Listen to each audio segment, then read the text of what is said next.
Hello everyone. Imagine you've been in the United States for a while and you're working as a H1b worker. You don't know at any time when they're going to lose your job and then your entire life goes upside down. Because of that, many people on H1b find a way to ask their employer to apply for the green card for them. So in this video, I wanted to talk about the dark side of H1b and the dark side of the green card application process for foreigner. This topic is very delicate and subjective. So I'm not trying to bash, because to be honest, having the opportunity to come to the United States and be an H1B worker and eventually get your green card, it's a blessing. But at the same time, I can only talk about my experience. At the same time, I can honestly tell you that usually business do this deal so that it benefit them, in a sense that they probably would ask you to do certain type of job or role that are very critical for the business. I'm not lying about that, but that you would not probably be interested in doing. In my case, I was asked to be on call as a software engineer. Nothing wrong about being on call. It's a job and they usually pay people on call more money, but that experience was not a good experience for me. It was a system that was not stable, so we get paid all the time. Imagine you going out with your wife and your in-law and you sit in the middle of the restaurant, and before you start order your food and before the food comes, bang, your page, and you have to join a call and cancel whatever you are doing so that you can fix some issue that's probably not even related to you. But then you still have to join the call and then try to figure out the root cause. And before you know it, the entire day is gone. Second example is you're sleeping 2 a.m., 3 a.m., someone has some issue away in India, and then before you know it, you're waking up at 2 a.m. to fix it.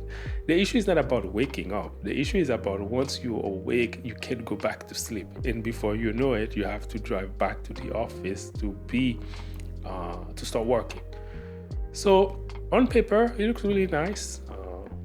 But in reality, I think what I would call it's modern slavery, in the sense that you are in a situation where you cannot say no.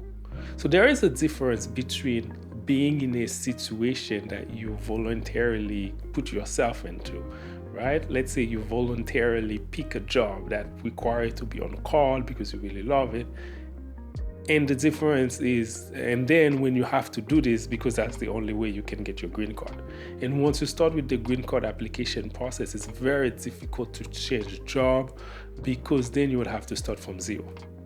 And if you're not lucky, your country is one of those countries that has a lot of people living in. Before you know it, your green card application may take like years. When I say years, I'm talking about 10, 15 years.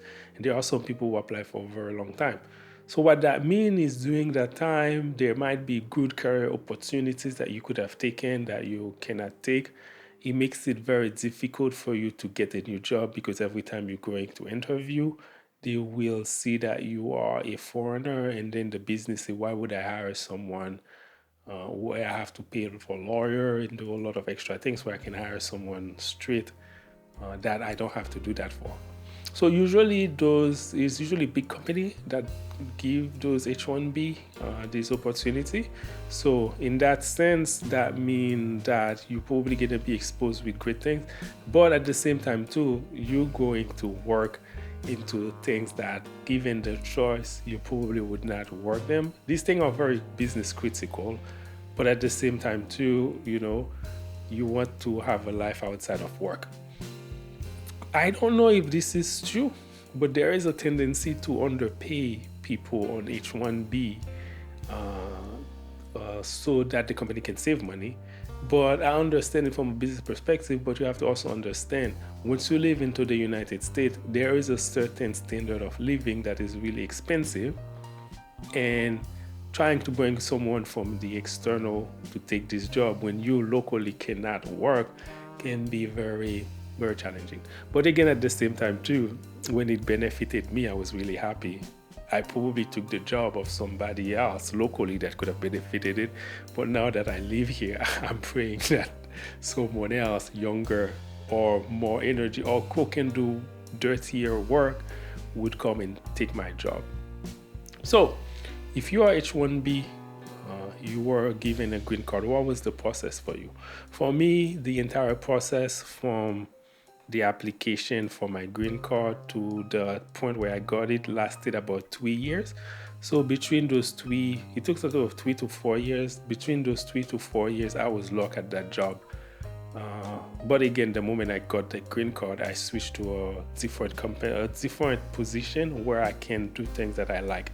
Because again, like I said, it's a different scenario when you put yourself in a stressful situation, knowing that you put yourself in that situation, versus where you have to do it because of documentation, things that are outside of your control. I hope I give some clarity, the benefit and the inconvenience of being an H1B. If this video was valuable, you can share your experience as a foreigner who came to the United States on H1B and share with me the thing that you like and the thing you didn't like. All right. Bye.